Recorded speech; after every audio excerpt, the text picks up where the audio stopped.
also, with all the madness going on in the crypto space right now, I thought I would take a couple minutes today and try to give you guys some, crypto basics, things that I'm looking for, what I use to decide whether I want to get in a project or not. And here's the deal. You'll see these shillers and these YouTubers and all these other people act like getting rug pulled or scammed is some kind of badge of honor. And it's absolutely not. Like, let's call it what it is. These people are stealing from you and your family. They are launching this project with malicious intent from the get-go, right?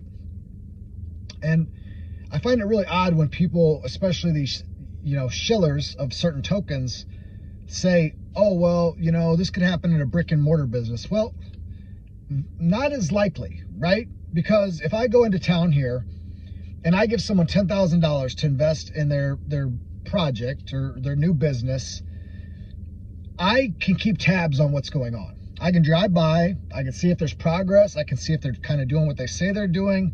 There's some kind of accountability there. And I know who's behind the project, right? I know who I gave my money to. Like a face-to-face transaction, I know who I handed my $10,000 to. So probably 90% of you people watching this video have been rug pulled or scammed in crypto for various reasons, right?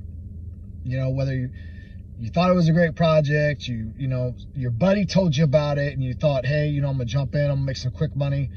So I'm gonna give you what I do, and you can do whatever you want. But I've only ever been in one rug pull, and that was enough to learn my lesson. And that was 3.5 years ago.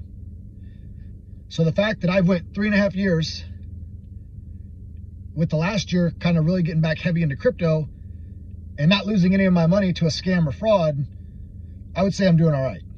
Like, if you go back and look through my videos, you'll see plenty of projects like Crypto Cowboy Token, Zamo Law, Tazuki, a lot of these other projects that I called, Chopper Inu, Mega Shiba Inu.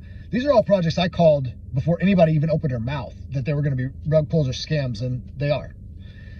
So, first off, I do not invest in meme coins, okay?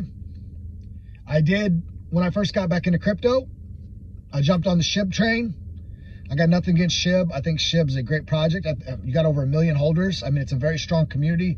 It's a passionate community. And this is a gateway for a lot of people to get into crypto. And I truly believe that SHIB is never going to go away. Like, it's just like Dogecoin. Like, it's here to stay.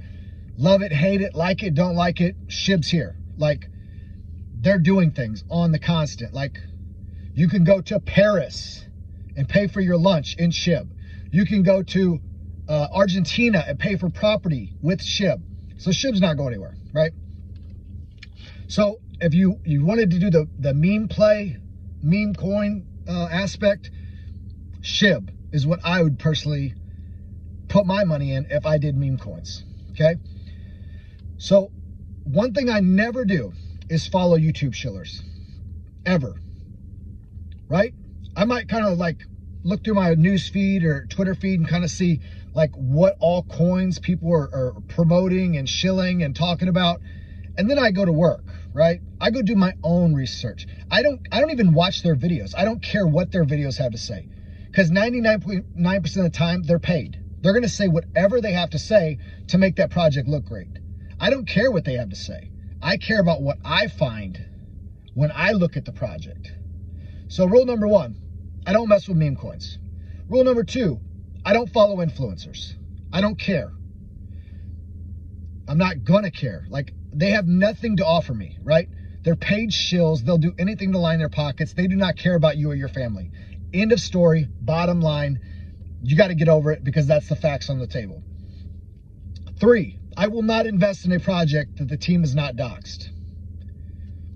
And that's, like I said, SHIB, I stand by SHIB.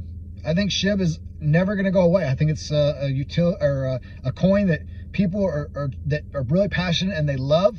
It's not going to go anywhere. But I don't invest in coins that I don't know who the CEO or the project lead or anybody is behind the project. I just don't know more, right? I have no Bitcoin. Bitcoin's the digital gold. I don't touch it. Not because I don't think it's a great source of value. It's just, I want to know who to go after if my money's stolen. And I mean, is the odds of me being able to go back after, the founder of Ethereum, even though I know who he is, slim to none, but it's a lot safer play. These bigger name coins in the top 10, they're safe plays. These are plays that, they can fluctuate.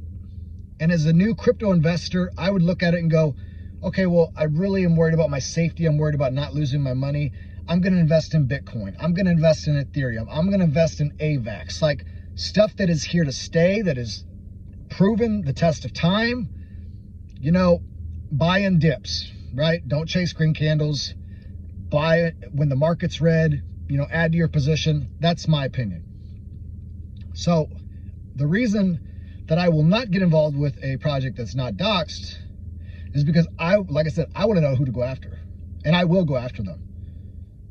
You know what I mean? Like, I'm not that type.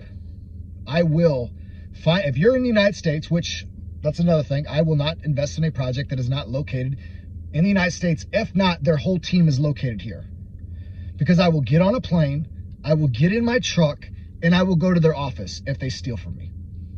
And I will bring an army of lawyers with me. And if it's bad enough, I'm gonna bring the feds. So, guys, I'm just telling you what's worked for me, and it's obviously worked, right? Whatever I'm doing is working. The fact that I can call out all these rug pulls and fraudulent tokens and coins before anybody else is saying anything about them, I'd say I got a pretty good idea of what's going on. So, I do not chase hype, right? If I see a bunch of people pushing and promoting and talking up a coin all at the same time, I'm late to the party, because then people are already in, right? They're already invested. So they need people like me that didn't hear about it early enough to buy in after them, like a Ponzi scheme, to keep the whole thing going. So I don't do it. I look at charts. If I look at the chart and it's nothing but green candles, not touching it. So I'm telling you guys, there's things you can do to protect yourself. And one of the reasons you get into crypto should be to make money, right? And everybody has that lottery dream, right? I get it. I'm gonna throw $500 in SHIB and hopefully it goes to $1. I mean, but at some point you have to do realistic math as well. So when Saitama people, for example, say that it's gonna lose 3 zeros, that would mean the market cap would be bigger than Bitcoin. It's not gonna happen. It will never happen. The project has no utility, no working app. I mean, at some point you gotta start piecing this stuff together. If the math and the facts don't align, it's probably something you might want to stay away from.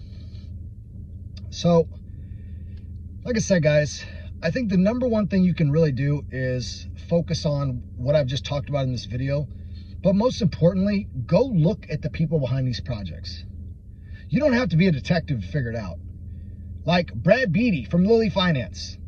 When you type his name in, the first thing you see is racketeering and corruption charges or pending charges. Why on earth would you invest your money with someone like that? If he's gonna steal from veterans hospitals, he's not gonna steal from you and your family? Come on, man. You gotta smarten up. Like, crypto is very young. There's a lot of money to be made here. It can make a lot of us extremely wealthy, but you're not gonna get wealthy. You're gonna get burned. You're gonna get, upset. You're gonna get angry. You're gonna leave crypto. You're not gonna wanna come back because you got burned. But if you take into consideration what I'm telling you and you put these things into use, there's a really high likelihood that you're gonna be able to keep your money, right? And so I would rather invest $10,000 in a project that I know exactly who the team is. They're all clean. They're all good people. I see them out working. I see them doing everything they say. And if the project failed, just like the business in town, and it went to absolutely zero, I can live with that. Like, that's fine with me. But the second a project starts lying to you, out. The second integrity is compromised and morals are compromised, out. I don't stick around. Like right before Vegas, when I realized they were hyping and they weren't going to deliver and they were just lying to investors, out. Out, man. I don't care. Like, I don't care about the money. I care about being in projects that when I wake up in the morning, there's a 99% chance that I'll still have my money, or it's not going to be 80% down, right? So, like I said, guys, you do what you want. It's your money. I'm just giving you what's worked for me, what continues to work for me.